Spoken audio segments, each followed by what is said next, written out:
This episode of the Unredacted Podcast is brought to you by Dragon Forge Consulting. Dragon Forge provides boutique consulting services for federal and commercial clients looking to expand their business in a turbulent time. Learn more by visiting their website at www.dragon-forge.net. That's www.dragon-forge.net.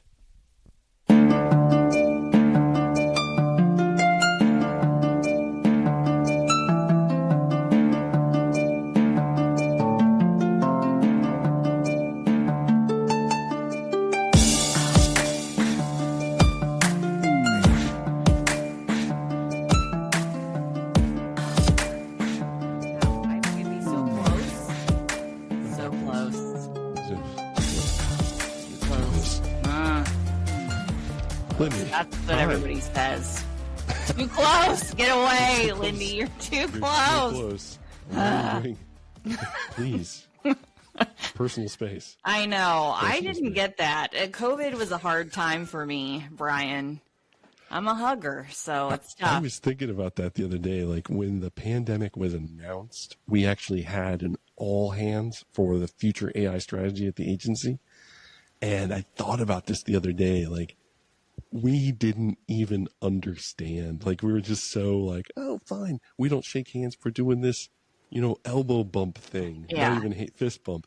And looking back on it now, I was like, wow, that was not a smart idea. Gather a whole bunch of people in one place in the middle of a pandemic. Probably not. I think everybody has those super spreader incidents. They're somehow like, wow, that was probably, I don't know. That was one of those times. We didn't get any infections, but, it's interesting. Hey. So how was Spookstock? It's great. It's good. We're not, I was told I'm not supposed to talk about it anymore. I've now signed an NDA.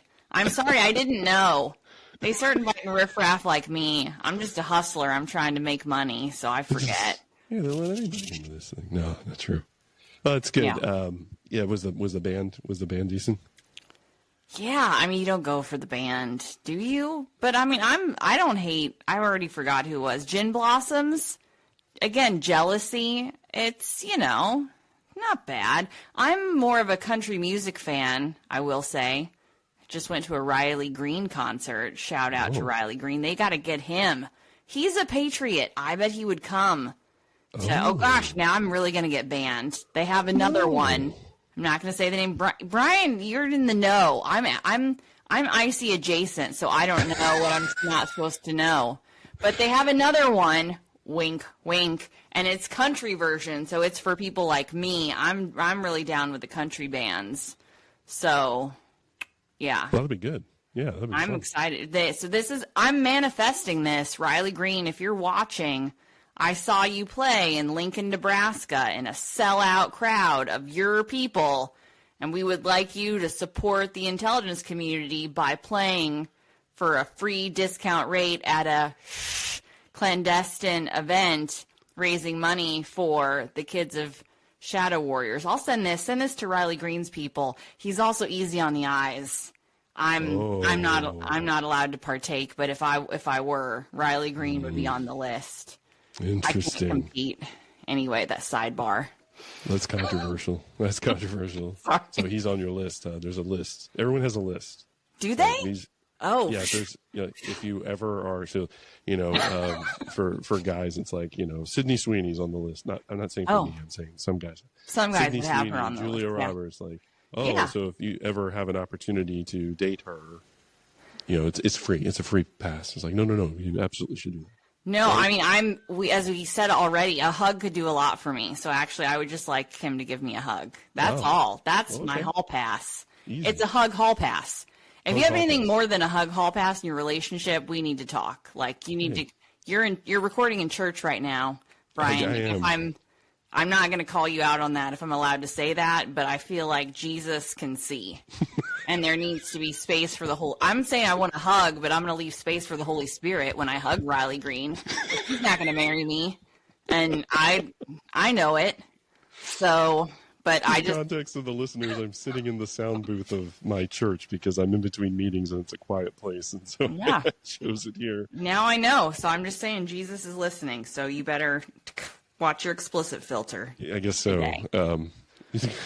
Anyway, so I guess things are heating up in Venezuela.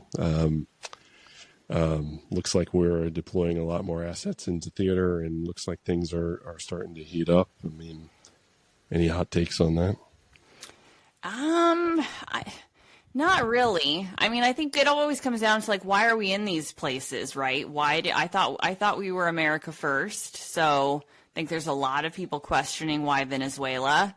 I mentioned this before. I'm a little bit out of the geopolitical, game here as far as what's behind it.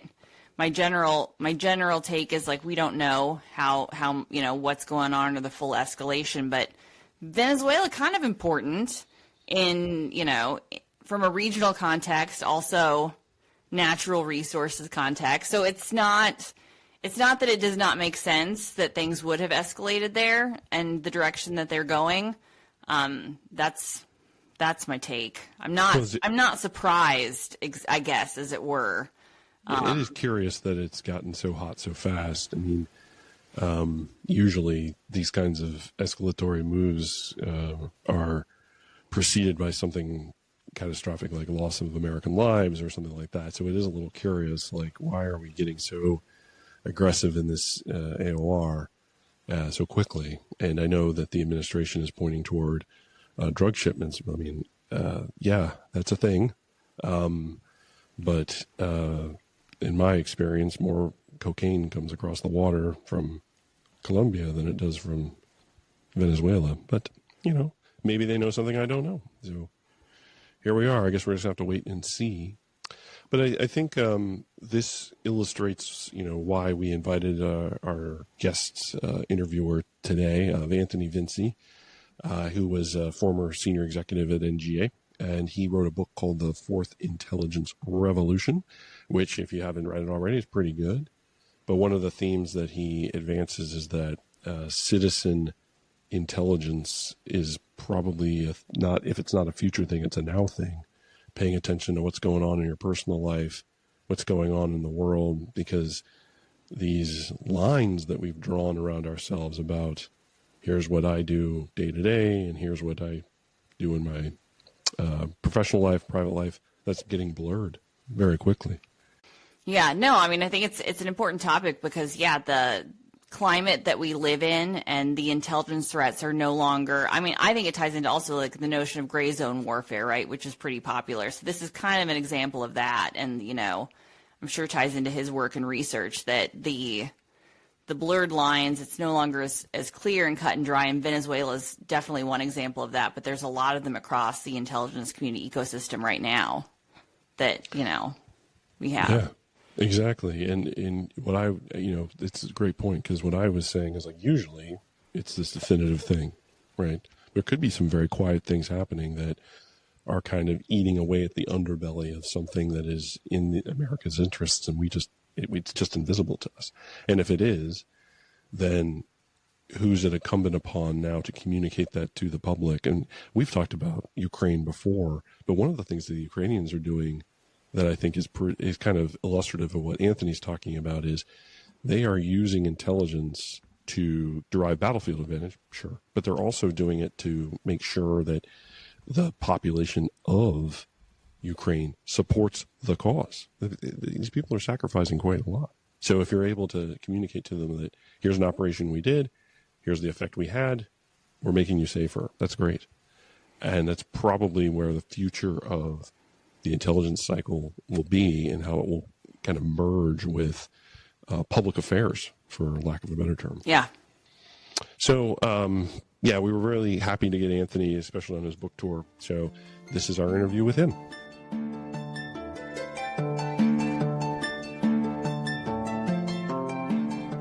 Yeah, welcome. Are we just kicking off? This is how it goes, brother. We don't get a lot of preamble. We just kind of roll into always be recording. Always be recording. Yeah, because the stuff that's the most valuable to me, I think, is the stuff that lets people know you're a real person and not just doing another media interview. I am just kind of a robot. It's like a book writing robot. The book is very interesting. It's very entertaining. And this book is The Fourth Intelligence Revolution. Now, you came up with this title. This was your independent title? Yeah, definitely. My agent did not come up with that title. I take 100% of that. My years of marketing training. It wasn't your. I mean, that was immediately what I thought. Is like, oh man, he must have come up with this on his own. It's very. I was going to call it the coming revolution in intelligence, but okay. The fourth, there's like the sixth extinction period, the fourth industrial. Like everybody has like a number, and then yeah. I guess it's intriguing if you're selling books. Like you're like, oh, I kind of been curious. What were the first three? Right. Yeah. And the first several chapters of the book are focused on the history of intelligence. I mean, it's a in-depth history of intelligence. Yeah. I won't say in-depth. I'd say it's readable, right? You're not overwhelmed by it, but there's a lot. It's definitely a Holiday Inn thing. I'm not a historian, but I did stay at a Holiday Inn and like put the pieces together. I mean, it really just came out of my experience. Like I was in the middle, like when I signed up to be in intelligence, it was, Iraq and Afghanistan and the war on terror, and we did intelligence in this certain way. All the guys who trained me were like Cold War guys. When I went to the farm, they all came up during the Cold War. Right. And like, I was like, well, you guys did it that way. I'm doing it completely different. Like I'm not running, sources in Moscow or something. Right. I'm like just trying to keep people alive and not hit by IEDs and fight a war. And then when I went back to NGA, it was like this whole different intelligence. Now all of a sudden we're dealing with technology and we're going, the competition is with China. So I was like, this feels like a thing. Well, let's back up a bit. Where were you on 9/11? What were you doing? I was in Prague. I was living in Prague. I was working at a kind of journalism company or nonprofit called Transitions. But I had, it's funny. I was going to take a job as an energy trader on the 83rd floor of the second tower. Wow. So I had two jobs that I had applied for that spring, and I took the one in Prague, and actually a friend of mine died who worked at that office. So really tragic. And did that, you didn't join the IC for quite a while afterward. You and I worked at Toffler Associates together for a bit. But then you joined the IC, I guess, 2025? I joined, I officially EOD'd in 2006. 2006. And so, we worked together at Toffler Associates, right. And I wanted to get closer to, and that was only a couple of years after 9/11, and then I wanted to get closer to intelligence, and I ended up doing my graduate degree first, and then came back. And after I finished that, I went into the. Why was that important to you to get your graduate degree? I think I wanted to. I guess like any other job, I wanted to differentiate myself and get the. I wanted to study international relations. Like I'd been working in tech before that, and it didn't feel relevant. Ironically, today that would have been the most relevant job. I think people today. Who do tech are like most important in the IC. But back then, I think it was international relations. Yeah, and you were talking about your time in your training program for Human. But, the folks that you were learning from, they had never had that experience on the ground dealing with the types of folks we had to deal with, where, it's usually described as a Cold War as like it's a gentleman's game. They know we're doing it. We know we're doing it. We know they are doing it, right? We're all just kind of clasping hands together, knowing we're all doing spying against each other. And little cat and mouse, okay. But no one got killed. Very different space on the ground in Iraq and Afghanistan. Yeah, for sure. There were still some Vietnam era guys floating around. And then there were even some World War II guys who were still like OSS guys who, were retired but would still float around as contractors, 20 years ago. Wow. Which is insane. Yeah.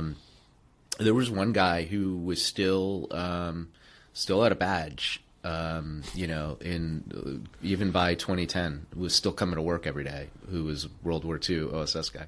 So there's still like a few here and there, but most people learned during this Cold War period. Yeah. It was kind of the spy versus spy era, and a lot of counterintelligence and the KGB and sort of what, most people probably picture as espionage. Well, and that OSS guy, that his experience would have been very interesting to hear from, because it was like a completely white canvas. Like, we're just standing this up. We have no idea what we're going to be doing except intel, sabotage operations, those sorts of things. So did you get to really get some mentorship from that person, get to learn some interesting things? I in fact, when I got back from Iraq, I got very interested in the OSS and filmed a documentary on them. So I met, at the time, a couple of dozen people who were in the OSS and filmed interviews with, 12 or 13 of them, and learned a lot from them.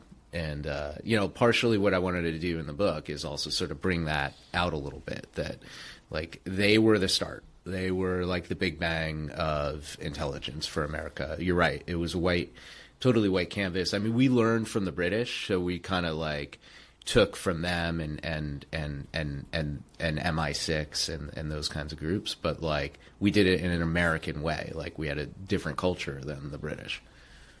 Yeah, I think it's what's so interesting about that's why the history piece of it is so, I think, important, because at least it felt to me like you're kind of level setting the audience for, here's kind of where we have been before we kind of take this hockey stick that you take the reader on.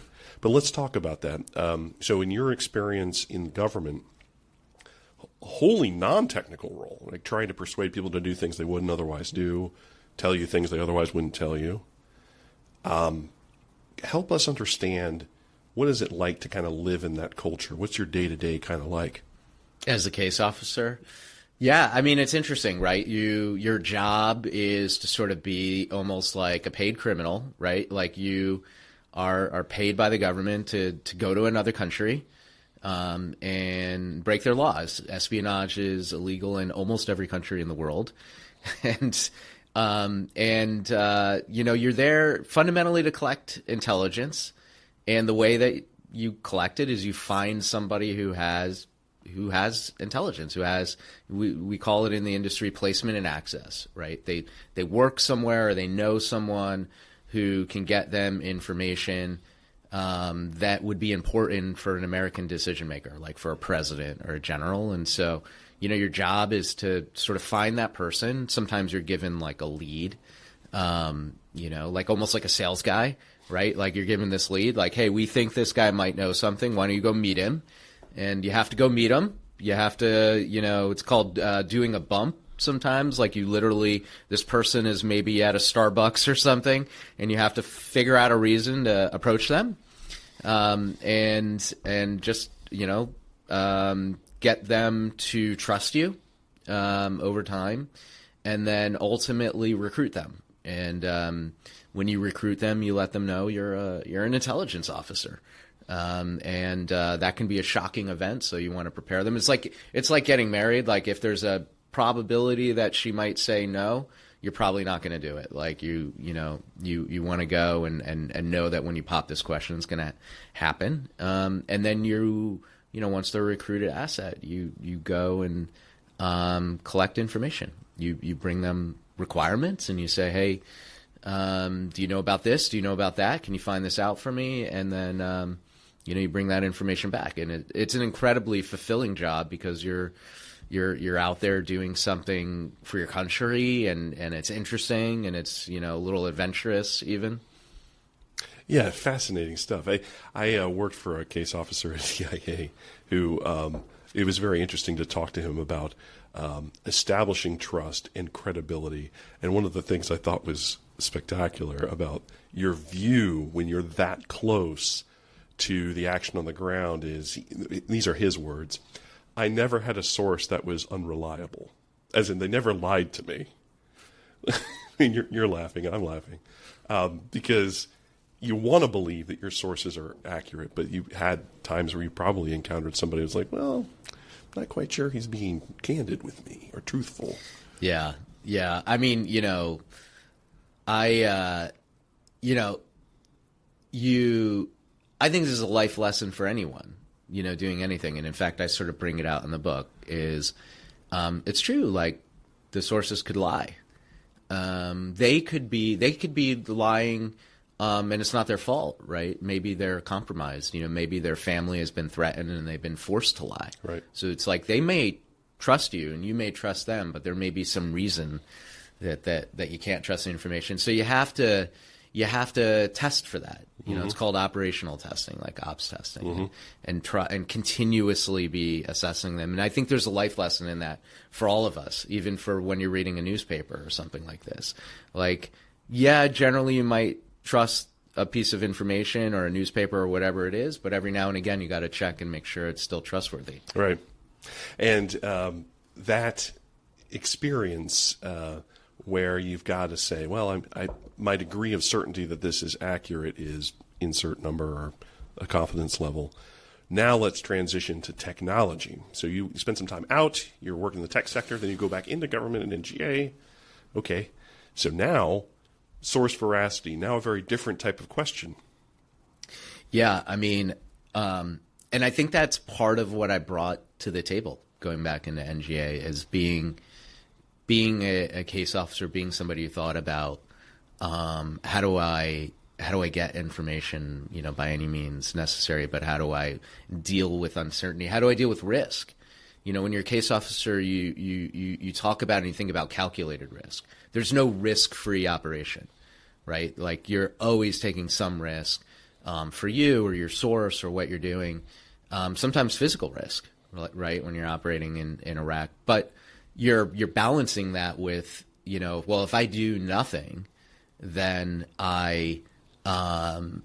then there's a risk in that. Then we're not collecting the information we need. And maybe if they're in Iraq, we're not able to, stop a terrorist attack or something along those lines.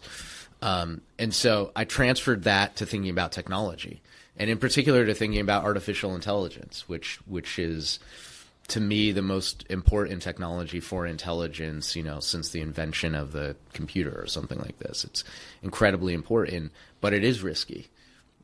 People didn't trust it, still don't trust it in some ways, and rightfully so.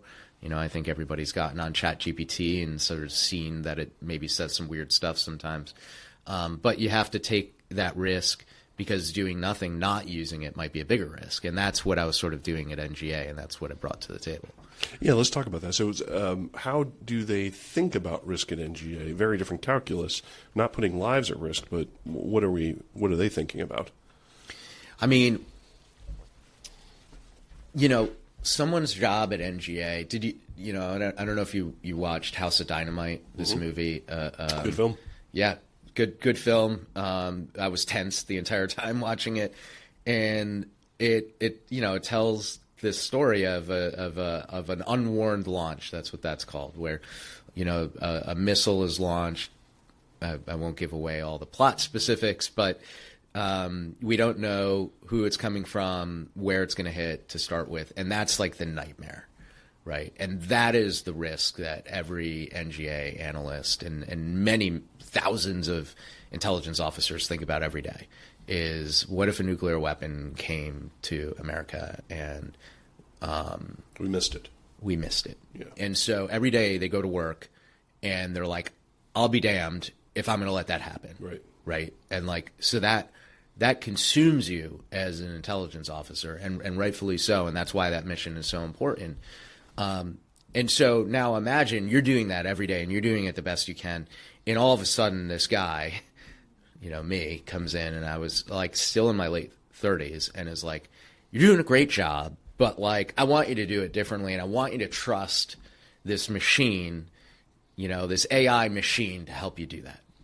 Right. And they're like, no. Right. Like not doing it. No. Like, why don't you go test this out somewhere where, like, if it fails, it's not a big deal. And that's like a very legitimate concern. And so they're in their mind, that's risk. The main risk is something really, really bad happens, like a nuclear missile is launched and might blow up an American city. Any change, they're doing it the best they can, and any change to how they're doing it is also a risk because they know what they're doing kind of works. And it does. Like, nobody's launched a nuclear missile.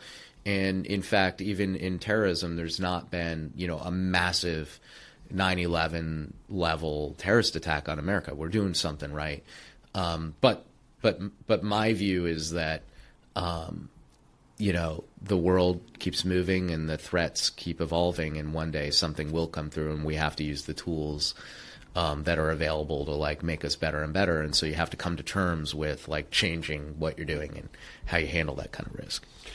So you're talking about mission risk. How do they think about fiscal risk? How do they think about programmatic risk at NGA? That's good. Fiscal risk. It's true. I think this is not just NGA. I think anybody in government, you are given a budget. You have to spend that budget by the end of the fiscal year, unless or you're going to lose that budget. There's never enough money to do all the missions that you want to do. And you've got people coming to you, and if you're, a contracting officer or a budget officer or somebody in the finance office saying, I want to do this. And by the way, what they're saying is, if we don't do this mission, people die, right? Like that's what they're leading. Space. That's what they're leading with, right? It's not just like, if we don't do it, I don't get to do something cool. It's like, no, people are going to die. And so you have to balance that risk too, and you have to figure out where all the money should go. And the hard part is maybe there are these new tech companies, for example, that are promising, hey, maybe we can do this mission better, or we can do it cheaper, we can do it faster. But then there's risk on that for you because you're like, well, I've never worked with these guys. Right. This company's been around for a year. Right. Lockheed Martin's been around for, decades. Right. Like, why should I trust these guys? And so there's risk around that, right? And you want, I think a lot of the people in the acquisition space would love to work with like a cool tech company that is promising the future, but they're also feeling risk because they're like, I don't know if I can trust them. And so they want to see something to see how they can trust it. And you get risk there, but you also have to take on that risk. So weirdly, this acquisition officer comes in and works in a cubicle every day, is thinking about risk and mission risk in the same way a case officer was, downrange. And it's all part of the same system. And the other interesting interplay I think are lost on folks is that some of these companies that are new and ambitious and doing great things, we'll say Google, for example, because everyone kind of knows what Google is. You say, okay, we're going to bring you in. You're going to work on this contract, and I want you to work on this satellite. It's been up on orbit about 20 years. It still has a serial bus. They don't know that until they're working it. And then they're left with, well, I can't do anything with that. My technology doesn't work with that. Okay, so now what? We've got you on contract. We got to find a way, right? Yeah. I mean, and I think this goes across the board for intelligence and many people in the military. You got to be there's this need to be a bit of a MacGyver, right? And you've got to learn to adapt to, maybe it's old technology, like you're saying. Maybe it's these mission needs. People talk about like mil-spec, like military specifications, and that it's hardened. And actually, I think it's more about like adaptability. Yes. And you kind of go in and you're like, hey, I think I'm going to sell. Here's my product. This is what I sell. And it's like, okay, thank you. That looks very cool. But actually, we need this. Right. And so you have to like pivot on a dime and try to make your product work and make like a solution. And I think the problem for companies sometimes is they just want to sell a product, not become a solutions company, and you get this sort of tension in that. Because they want to keep selling that product. They want to keep selling that product. Yeah, I don't want to have to spend a bunch of time customizing it, and that's not a lot of big profit there. But that's what government needs, is a lot of customization, because every mission is different. Every mission is different, and it's different than what commercial companies need. So there is a bit of a myth in that regard in the commercial. I can say this as an AI guy in a commercial company. There is a ton of customization has to be done on the commercial side. Like if I go work a job for Kaiser Permanente, they're not going to have the same problems as United Healthcare. It's very different systems, different procurement, different way of doing business. I can't just expect them to sell the same product again and again and again. I've got to find a nuance. Maybe I can sell a baseline product, but they're going to want some customization. They're going to want it integrated in their ecosystem. Yeah. There's like a positive side to this though too, which is if you're somebody and you've got your startup company or maybe you're an AI engineer working at that company, the missions and the questions you're being asked and the engineering problems that you're facing in government are 1,000 times more interesting and important than you're going to get if you're working in the advertising space or consulting or something like this, right? And so the upside to this is that it's just interesting. And I think you'd probably agree with me. Most people go home from, you're frustrated working in the government, but most people go home and are like, that's a cool project. And like, I feel really good about getting this thing out the door. And like, we had real impact. I don't think a lot of people get that when they like finish up an advertising project. They're not like, oh, I'm really, feel really proud that I did this. They're like, oh, it was good. And I had good working with the team. Yeah. And so that's sort of the upside and like that challenge, right? And this is how I would try to recruit, engineers and data scientists into NGA is like, look, I can't pay you as much as you're going to get. If you go out to Silicon Valley or something, but I can promise you this, it's going to be the most interesting work you'll ever do in your life. And you're going to work with data and you're going to work with problems that you don't get to work with anywhere else. In fact, you can't even see this data anywhere else because it's classified. Yeah. And, you're going to kind of come home and even whether you spend a year or, a whole career here, you're going to look back and be like, that was some of the most interesting work I ever did in my life. And I'm proud of it. I once talked to a SEAL who said, my best days were someone else's worst days. It's like, that's a nice encapsulation, right? And there's what is lost on folks, and kind of to your point is, there's a long burn to get to that point. To have a successful launch of a technology or a program. Yeah, I might be working on it for 2 or 3 years before I can see it actually bear fruit. And you have to be patient and, have the goodwill of the American taxpayer. Let's talk about some of these themes in your book, because I think what you start to it's a really interesting mix for those who haven't yet read it. Of everybody's read it. So everyone's already read it. I'm too late to the curve here. Yeah. I thought we just got this book out here. I'm a little excited. I want to be like one of the first ones to start pimping your book out. But I think what I found interesting about it was that there was a nice explanation about what technology topic you're talking about. We just talked a little bit about AI. We'll talk more about that. And then you started to kind of pull it back toward, here are some policy recommendations. Why did you structure it that way? Yeah, I sort of had 2 goals in the book. One was, look, I have a view. My role in NGA was to be, an agent of change. Like I was there to help transform that agency. And I developed there and then afterwards a view for what the intelligence community needed to do to adapt to this new world. And it's not small fixes. Some of these things are pretty fundamental. And I wanted to get that view out. But I also, as I was writing that, and in fact, I wrote a draft of the book that was just that, it was really boring.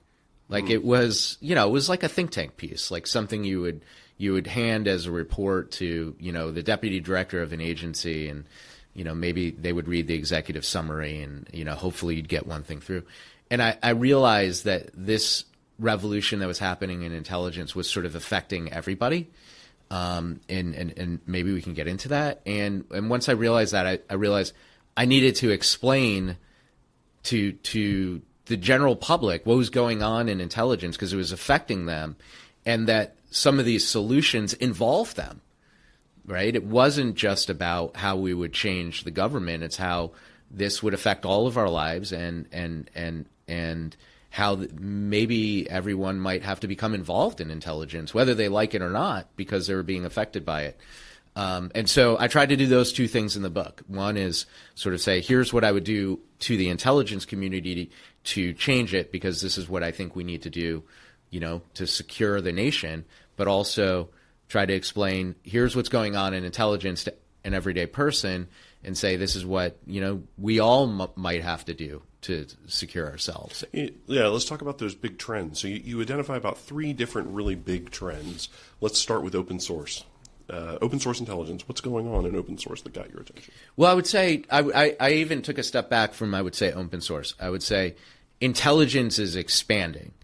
And we used to think about intelligence as something that was primarily about military and political issues.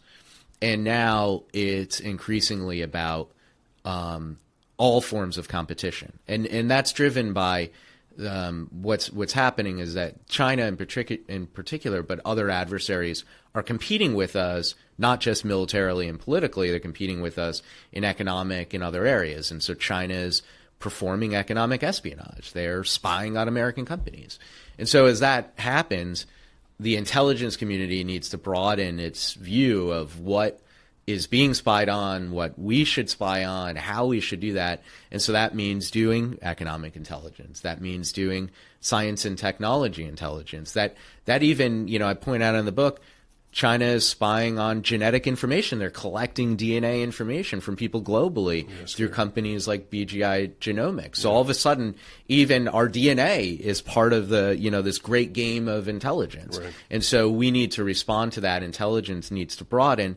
But the intelligence community, the CIA, DIA, NSA, all these are not necessarily good at all of those areas, and we might not necessarily want them focused on those areas. We don't necessarily want the CIA, looking at our DNA, for example. Nobody wants that. So to do that, the only way to do that is to expand who takes part in intelligence and how we do intelligence, and that includes using open source intelligence, but it also includes, I think, almost like a public-private partnership of the intelligence community working with non-intelligence organizations, like working with companies, working with nonprofits, and ultimately working with the general public.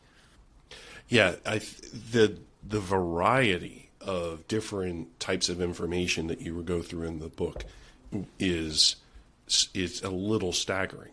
Especially when you were talking about the DNA piece, because I can't change my DNA. It's what I am. So when we start talking about ways to protect ourselves and protect our data, I can't change my DNA profile. Yeah. So when that data is lost or stolen or hacked, that's it. It's already in the hands of the adversary. Yeah. And the thing that I point out in the book is it's not just about information being collected or stolen. It's what do they do with the information once they have it. Right. And, for example, TikTok is, the social media app. It's owned by a Chinese company still. Like, hopefully that changes soon. But they're collecting information. This is well known. They've been sued by the Department of Justice for illegally collecting American information and sending it back to China, including of minors. And the question becomes, what? Like, why? And I think ultimately the reason is around wanting to change people's views and to perform information operations, is what we might call it in the intelligence community.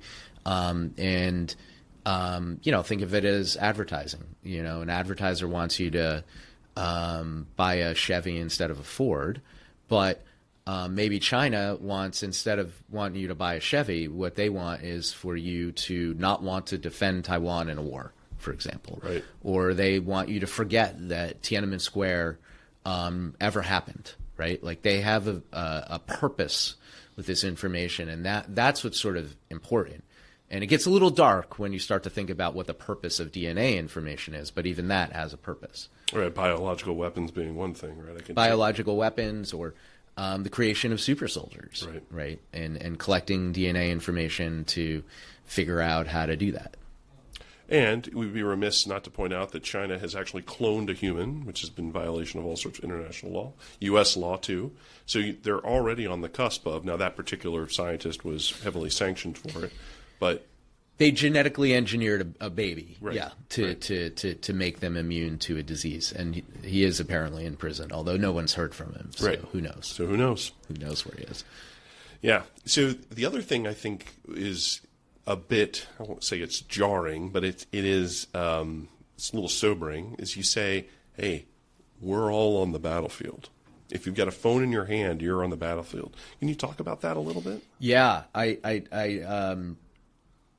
so this information collection, intelligence is now being used to collect information about all these areas, economics and so forth, including about all of us. And so you sort of hear about it every day. You turn on the news and there's some hack of an insurance company's database or a credit reporting agency's database, right? Like that's information about you and I and our friends, right? That's being stolen and sent back to China. That's what's happening there, and maybe to other countries. And it's being used sometimes, and I think increasingly, to do something. It's being used for information operations. And things like the Russian hack of the 2016 elections, for example. And China is known to have used it. And they're going to use artificial intelligence as well to do this. And there's been multiple reports about ChatGPT, for example, being used to create or target information operations. And ChatGPT has a security team, and they try to shut that down, but it still happens. And then China has its own AI. It has DeepSeek and tools like that, which have been shown to censor information and change it.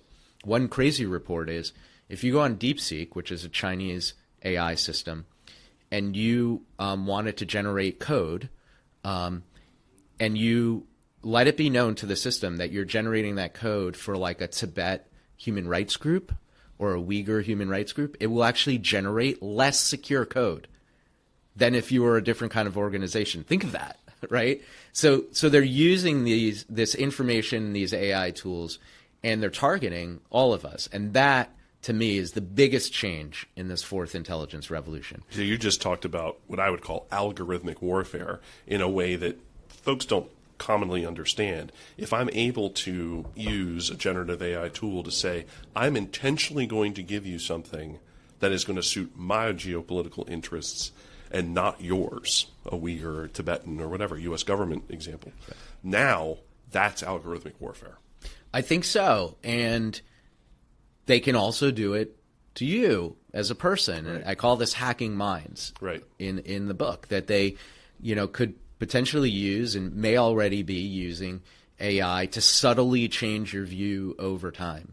And that's sort of the difference between, traditional propaganda, which is a one-way street. It's like advertising. Maybe I show you a picture or video of something that makes you not like a group or something like this. But with AI, it's a two-way street. It's a dialogue. You're having a conversation, and it can convince you of something over time. And that's really dangerous. And so I think this is the new world we're going into, where, we as American citizens, as people living here, are sort of the soft underbelly of the American, political, military, industrial might, right? Like, we are the people who vote. We are the people who work in these companies that make technology. We are the people who raise children who sign up to be in the military, right? And so they're targeting all of us now, and that is going to increase. And so the question becomes, what do we do about that? And my answer in the book is that obviously intelligence agencies can help to a certain degree, and that's what they do, right, is they try to shut down these threats and attacks. But we don't necessarily want intelligence agencies to do everything. We don't want intelligence agencies to censor information, for example. That goes against our whole ethos as a society, right? And we've always actually had that skepticism of intelligence. We've never wanted a secret police in America, and hopefully never will have one. But you still have to defend yourself, so what do you do? And my proposal is that what we should be doing is we have to defend ourselves at the endpoint, right? If you think about cybersecurity, what's the endpoint? In a cyber system, it's a computer. In this sort of espionage world, it's a person. And the way to defend yourself is through, I believe, thinking like intelligence officers and being trained to recognize these threats, right? And being trained to see that, oh, this is strange. Like, this looks like this AI system is trying to convince me of something, or looking at any information and triangulating it. You know, one thing any intelligence officer will do is they'll always triangulate information. They're never going to trust one source. They're always going to say, well, let me check against a different source, right? So there are these things you can learn to do that you learn when you become an intelligence officer, but all of us can learn. And it seems strange to think that way, but we actually do it every day with cybersecurity. We train 8-year-olds to change their passwords, right? Like, we've trained essentially every American citizen in some level of cybersecurity, you know, to spot phishing, you know, emails, right? Like, I bet all of us have gotten that, you know, workplace training where it's like, don't, you know, open the email that looks strange, right? Well, we're so focused on protecting the computers, right? Like, but we should also be focused on protecting ourselves. Right. And we can do that by learning some basic skills and just being a little more cautious. And that will help a lot. So this is the concept, you know, I know the title, Intelligence Revolution, but it is, no pun intended, a little revolutionary in the sense of that you're talking about a citizenry that now has to be intelligence informed, and in a way that we're probably just not accustomed to. So my children have grown up in a school system where they've been taught to critically read. So go to a website and which ones do you trust, which ones do you not trust, and what's some shortcuts to figure that out, and how do you look for bias? Great. That's critical thinking. But you're describing a whole nother level where your personal experience and your activities could be adversely affected by a foreign actor or a criminal actor. And what do you do to protect yourself? So where do you start that educational cycle? Is it in elementary school, or are we talking to something else? Yeah, I think that the main difference, critical thinking is incredibly important. And the difference between that and sort of what I'm talking about is that usually you're doing critical thinking because maybe there's an error, or maybe just this isn't as good of a scientific study, right, or something like this. In the world of intelligence, it's because there's actually an adversary trying to do something. There is a bad guy. Right. Right. And that's sort of the big change, to look at the world through that lens. Right. But it's not as crazy as it sounds. Right. We had, you know, Paul Revere was like a guy. He was a silversmith who just like lived in Massachusetts, and he just, you know, he wasn't in the military. He just signed on to do this to help protect his community. We've always had that vein in American society where, you know, we're protect our own communities and ourselves and our families. And we've had a neighborhood watch, right? Like, there have been neighborhood watches in America for decades. We still have police, but we also have neighborhood watch. So I think it's that's the mindset change. And so, yes, it is a revolution, but it's also connected with how we are.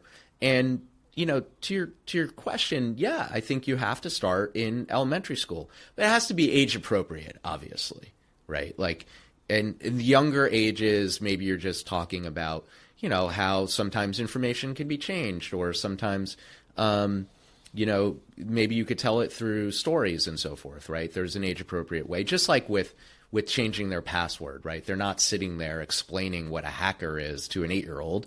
They're just kind of like, well, here's something you should do because, you know how, like, sometimes when you go to a bad neighborhood and your parent, you know, wants to hold your hand and doesn't want you to run off. Well, it's kind of like that for your computer. Well, also it's like that for information, right? And you can do this in an age appropriate way at a younger age. But by the time you're in high school, I think you're explaining, you know, really what's going on.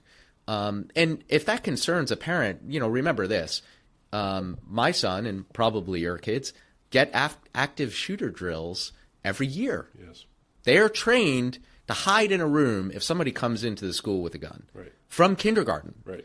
Right. So the children understand, and it is possible to get them able to understand it at a young age and in an age appropriate way that there are threats in the world, unfortunately, and we just have to prepare for them. Fires happen, bad things happen, but like you can prepare yourself. And in fact, I think it will give them back a sense of control and make them feel better. And it will help not just in addressing the threat of, espionage and information operations, but in addressing lots of threats because they're existing on the internet from a very young age now. And there are lots of threats on the internet, as we know, for children. And this is another tool that they could have in their toolbox to address those threats as well.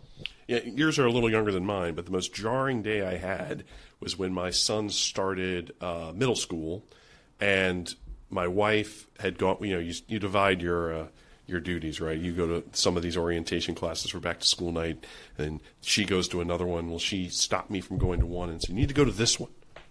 I said, okay. So I stumble into this room, find a place to sit down. The opening remarks from this sub-school principal was, "I want to talk about child pornography." Oh, God. Like, that's the opening line. And I was astounded, like, oh.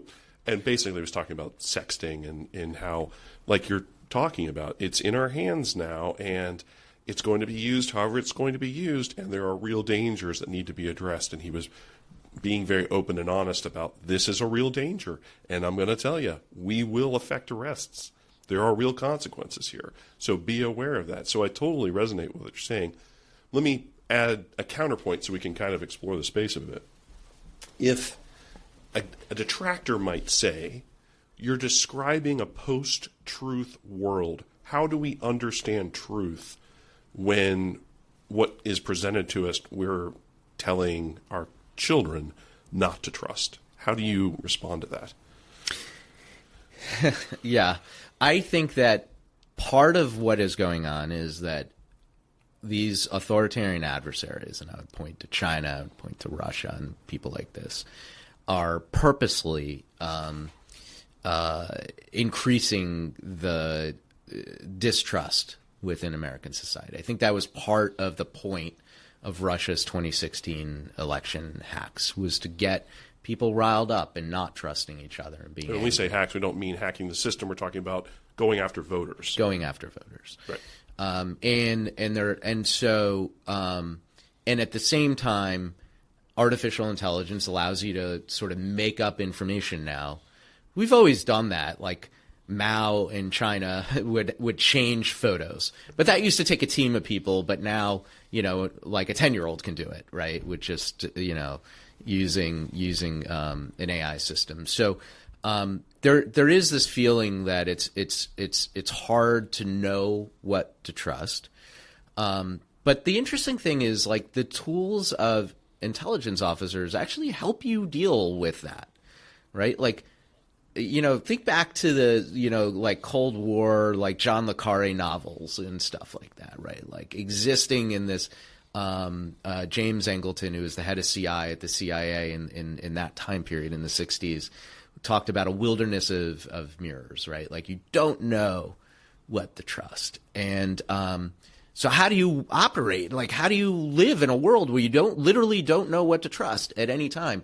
Well, you can, right? Like, there are tools to do that. You can learn to trust enough for it to be useful for you, right? Like, I don't need 100% certitude.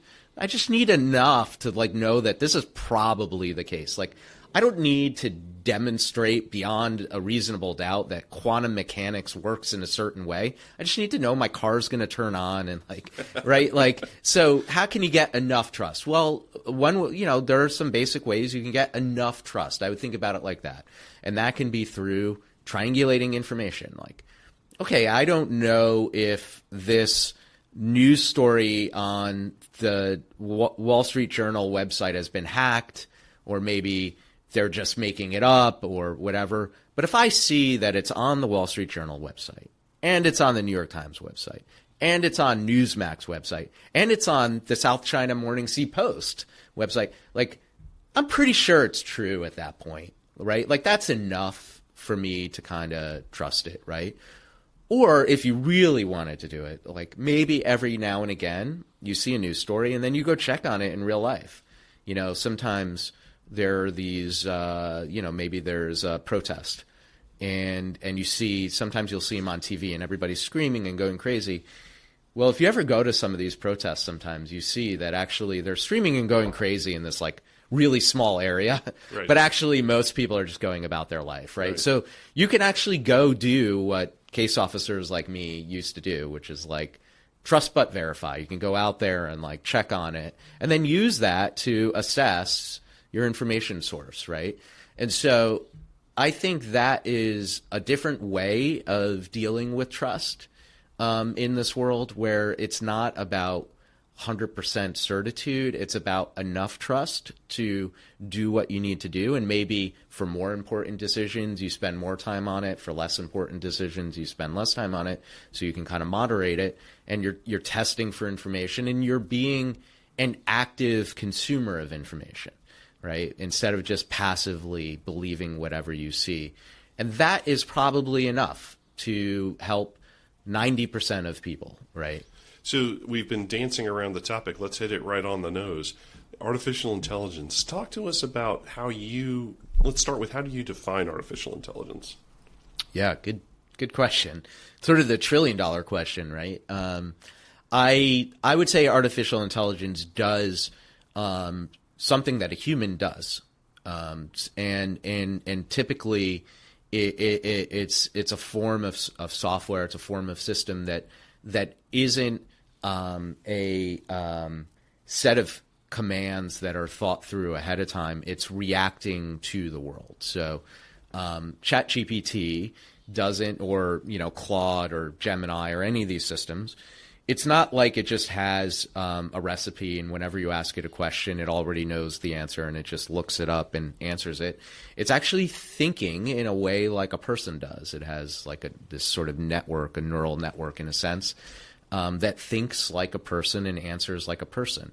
And the same goes for computer vision, which is another form of artificial intelligence. It is not just like literally matching one image to another. It at some level kind of understands how vision works and how to identify objects. And so it can identify any object, even one it's never seen before, by putting the pieces together. So again, AI is sort of a computer that is thinking like a person thinks.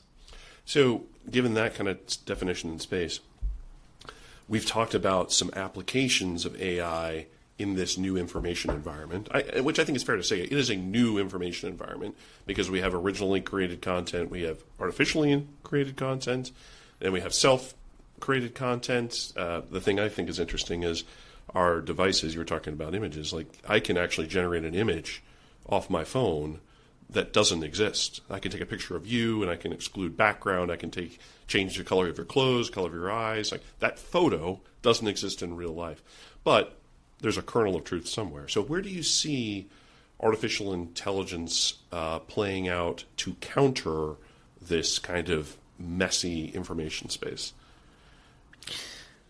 Yeah, so the cure is like the same as the disease, in a sense, that I think we're going to need AI to help us deal with the AI. So if any piece of information can be changed, and I think what's maybe even more important is that it can be changed subtly. Like, it's easy to not trust something, that's obviously fake or like unbelievable in a sense. Like if you see a president doing something like crazy, you're like, that's probably not true. It's when it's subtle. Maybe they just change a word or two. Like, that's when it gets really hard. Or they change something subtly over, days or weeks or even years to like skew a piece of truth. That's what I'm really worried about. And because a person won't be able to detect it, right, because we can't remember what we read a year ago unless right, you have a photographic memory. So I think that the only way to kind of fight back against that is to use AI that could kind of recognize these changes. But then you run into this issue of like, okay, so now I have an AI whose job it is to tell me that something's false. But what if that AI is also the problem? Like, right, what if that AI has been hacked? Right. And so one of the solutions I sort of propose in the book is like, what we may need is like, I call it like a Socrates robot, right? Like, and Socrates was this like Greek philosopher, and he just asked questions. He never had a view. He would just say whatever you said. He would just ask you questions. And by asking you those questions, he'd get you to think about your, what your beliefs were, and your beliefs might actually change as you thought about it because of these questions. Well, imagine an AI whose job it was to not tell you what's true or not true, because if it tells you what's true, then it's now part of the problem. Its job is just to ask you questions and to be like, well, you're reading this story, and have you thought about this? Have you thought about this other thing, right? This story is saying A is true, but what if B were true, right? Or maybe it's just sitting there sort of maybe monitoring some of what you're reading, and over time and being like, I've been monitoring, the AI says, I've been monitoring what you're, and it, have you thought about whether there's like a trend over time? Like maybe take a look at this one and then this one and then this one, and just think about what that would be. So by asking questions, maybe you can get around this issue. And I would love to make that as an app. I don't know that there's a business model, so it's hard. But I think that those are the kinds of solutions we're going to need in a distrustful AI environment. I make up this term in the book, and the epistemic storm, right? Like where we live in a world where we don't know what to trust anymore. And actually the issue becomes not like distrusting things. It becomes about figuring out how to trust again, and what are the tools we're going to need to like trust and find trust in something, or enough trust. Is it possible that solution or some other kind of so let me think of it. Let me say it this way, because what I thought about when you were describing that concept in the book was that there is an interesting place for government here. I don't know if it's Intel community kind of function or if it's something else, but could there be a tool set that's commonly offered to the American public to say, this is available to you, you can use these things, and you as a citizen can now explore that information space as a public good? Is that kind of the direction you think we should be going? Yes, but actually I would go more decentralized than that. Okay. And another proposal I have in the book is the creation of what you might think of as almost like a civilian intelligence agency. And that would be more like a Wikipedia, where there is no owner, right? It's something that's decentralized. Because if there's an owner, it can be skewed. If a company owns it, it could be skewed by whoever owns the company and controls it, right? Some billionaire or stockholders or whatever it is. If a government controls it, then the government can skew it. So you need something that's just like decentralized and owned by all of us in a sense, and controlled by all of us, and that acts in many ways like an intelligence agency that gives you tools to to see data. It gives you the data itself. It gives you tools to analyze the data and to spot threats like this, maybe an information operation threat, and to deal with that, to disseminate the information. So there's something called the intelligence cycle. And you could replicate the intelligence cycle for civilians, where you have groups of people who are looking through data to see where threats might be, analyzing those threats, and then disseminating it out to the rest of us, and maybe back to government, by the way. And maybe they could be, liaise with the government and work with it, but not be controlled by the government is, I think, important, because you don't want to politicize intelligence, and nobody wants that, and that's a big debate these days. And you also want people to feel a sense of ownership and responsibility, that this is part of what it is to be a citizen, is to help protect us, just like we feel this way about our homes. Like part of what it is to live in a neighborhood is you keep your front yard clean, because like we're all in this together and it's our community. We all want it to look nice, right? And if you see a crime happening in your neighborhood, you call the police because you don't want there to be crime in your neighborhood. That's on all of us. Well, the same thing is true for these adversarial espionage attacks, and we can all take part of that and have that responsibility because we are a community. That's so well done. really nice description of the fusion of policy, technology, people. It's really, really nice. Is there anything that you wanted to talk about here that we haven't covered? Well, one thing I always like to think about is what about the next generation? And we need, part of why I wrote the book was for my son. And he's kind of growing up in this world of AI and these threats. And one day his generation is going to have to serve as well. Like maybe there will be a war like happened with my generation, or maybe even if there's not a war, we may have to prepare for one, or we're still going to need intelligence officers. And maybe for his generation, there is a civilian intelligence agency or something like this, or you can serve in different ways and work in companies. But for some of them, I hope that they will become intelligence officers. And so, what I might say there is that it is a great job. It's a job that you will find incredibly interesting, and depending on what aspect of the job, maybe if you're out in the field, it can be adventurous, but not everybody has to be out there in the field. Maybe you can be an analyst, you can be a technologist. There are lots of things you can do in intelligence. And it's a job that I think is more accessible than people realize.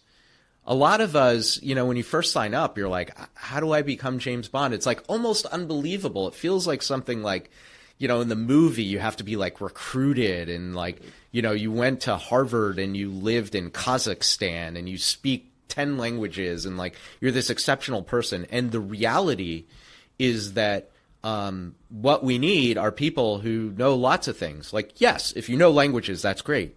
But also if you know technology, that's useful. And by the way, there are human resources offices in the intelligence community. And if you want to hear about a cool human resources job, trust me, it's doing human resources at like the CIA or DIA. Like, think of how cool that is. You're recruiting spies. Like, what a great job. Yeah. And so there are all these jobs, and it is accessible, and you can just literally go on these websites. You can go to CIA.gov or DIA.gov or NSA.gov and apply for these jobs. And not a lot of people realize that, and I hope that people will realize that for themselves or for their kids or for their nephew or whatever. And, we are going to have to continuously, as a nation, we recreate our national security community every generation. And we need to kind of keep doing that and realize that there are these jobs out there and that it is something that you can do. And even if you only do it for a couple of years and you want to go make money later, that's fine too. But like getting people to sign up and do these jobs is incredibly important. And I hope that people will take that away and maybe, think about this as a real job prospect. The book is The Fourth Intelligence Revolution. Anthony Vinci, thank you so much for being here with us today. Thanks so much for having me. I'm Lindy Kaiser. And I'm Brian Drake. And this has been the Unredacted Podcast.